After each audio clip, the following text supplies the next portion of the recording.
The school tried to move on. They called it coincidence, unexplained deaths, tragic accidents, but no one spoke about the truth. Except one person, Tolu. He hadn't slept in days. Every time he closed his eyes, he saw the fire. He heard Anna screaming. And worse, he kept hearing something else. A whisper. Soft, constant. Finish it. 3 nights after Anna's death, Tolu sat alone in his room. Lights on, door locked, in silence. Then his phone buzzed. Unknown number.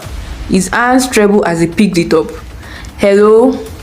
Then a voice, broken, burning. Tolu. He froze. No, that's not possible. You left me. It was Anna's voice. But it didn't sound human anymore. It sounded wrong. Like something was speaking through her. The book is not done. The call ended. The next day, Tolu ran back to the library. The old section felt even colder now. Darker. Like it was waiting for him. The book was there, already opened. His heart pounded as he stepped closer. He looked down, and his blood ran cold. 4 new names appeared. Tolu, Mr. Adewale, Chioma, David. Tolu staggered back. No. The page shifted. New words appeared. The story continues until the last voice remains. Tolu found Mr. Adewale immediately. You knew, he shouted, barging into his office. The lecturer looked tired, like a man who had been running from something for too long. I warned you, he said quietly.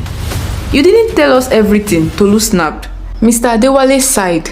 That book, he began slowly, does not just choose randomly. Tolu's breathing grew heavy. Then how does it choose? The lecturer looked him straight in the eye.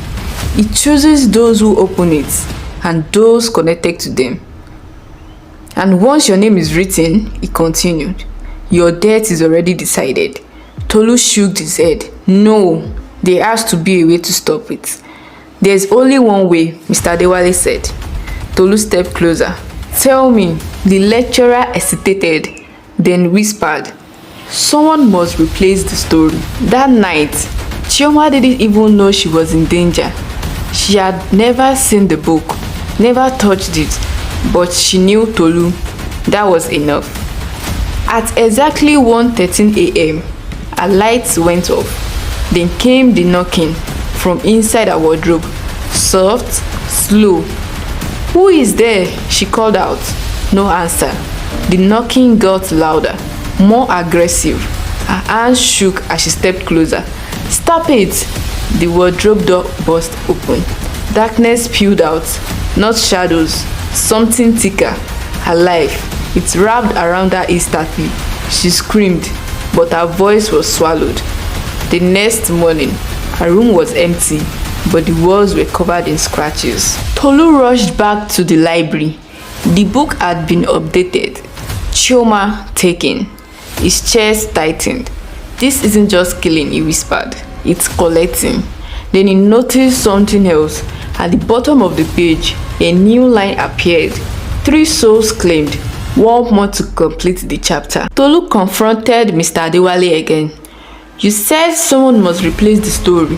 What does that mean? The lecturer finally broke.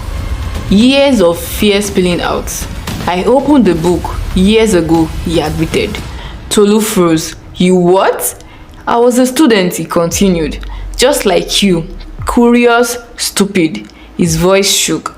My friends died, one by one, just like this. Tolu's stomach dropped. How did you survive? The lecturer looked away. I didn't. Then he whispered, I wrote someone else's name into the book. That night, Tolu sat alone, the book in front of him, his hands shaking. If I write a name, he whispered, I can stop this. But then, the pages flipped on their own, violently. Stopping at a new page, his breath caught. It wasn't blank. A name was already there. Tolu. Under it, new words appeared. The last voice must finish the story. The light went out. Darkness swallowed the room. Then he heard it, multiple voices, all at once. Hannah, Emeka, Zara, Chioma, write it, finish it, join us.